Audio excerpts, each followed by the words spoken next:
What's up, guys? George Domanion here, chilling next to my Christmas tree that my daughter and we put up yesterday.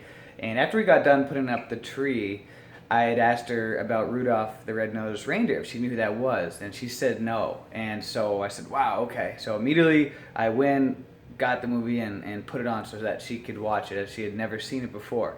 It'd been a long time since I had seen that movie, but as we were watching it, I had missed so much of the real message behind the movie when I was a kid, and even when I had seen it when I was younger. And it really hit me yesterday as I was watching the movie, just how powerful of a story that Rudolph the Red-Nosed Reindeer really is.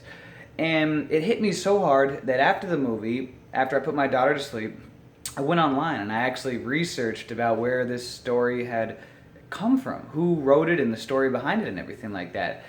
And what I came to find out, it was incredible, made the story that much more powerful. But it was written back in the 1930s, and by this guy. By this broke guy. He was a writer. He was struggling, and one day his daughter, his 4-year-old daughter Barbara, came and sat in his lap and said to him, Daddy, why is mommy so different?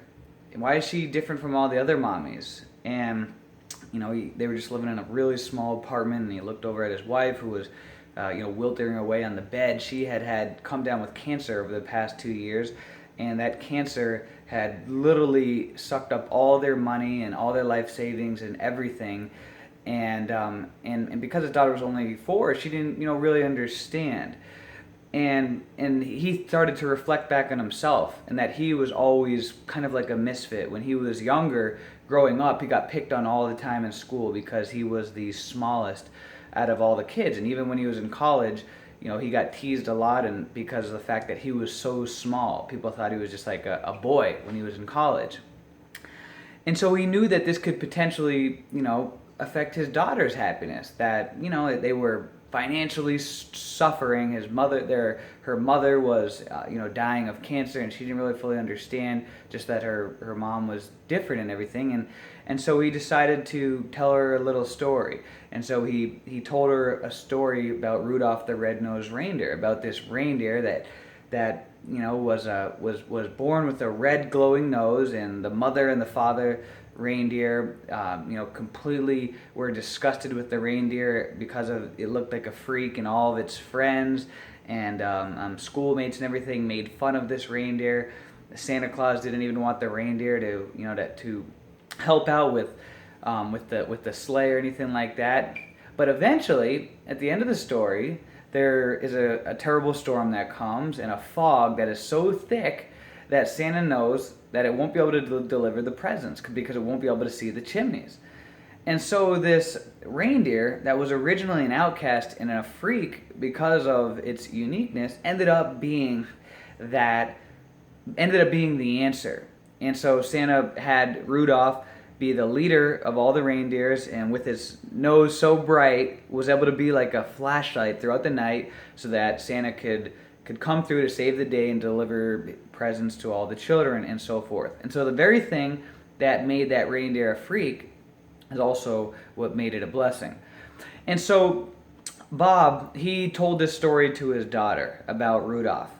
And he was broke at the time, but his daughter loved that story, and she wanted him to keep reading it over and over and over again, and keep telling her the story over and over again. And he didn't even have any money to get her a Christmas present, so he decided that he was going to make that story into a book with pictures and stuff like that, a poem just for her. And so he worked on it, night after night after night, working on this book. Because he didn't have any money, and he knew his daughter deserved something for Christmas. And all of a sudden, right as he had finished the book, his wife passed away, and it crushed him. And he didn't end up giving the book to his daughter or anything like that. And then one day he got invited to a Christmas party. Christmas was coming up, and he decided he would bring the poem there to read it, to see what everyone thought about it. And at first he read it, and people didn't really know what to expect, but before he knew it, as soon as he finished, everyone broke out into applause. He gave the book to his daughter, who loved it, and the next thing you know, a couple years later, the book had sold more than 6 million copies.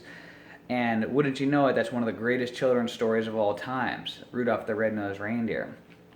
And how that can really relate to all of our lives about Rudolph the Red-Nosed Reindeer. I mean, we all, are a freak in some way, are a misfit in some way. We have something weird that's about us. But you know what? I really believe that what makes you weird can literally be your greatest asset. Whatever it is that makes you a freak can be your greatest asset in life. You just have to see it as that. See that. Whatever it is that makes you weird, you can capitalize that. There's some reason why you were given that gift. Just like Rudolph the Red-Nosed Reindeer. There was a reason why he was given that. So whatever it is that makes you different, be thankful for it. Be grateful for it. And instead, think about how that can literally be your gift in some way that you can share with the world and change the world forever to be a better place.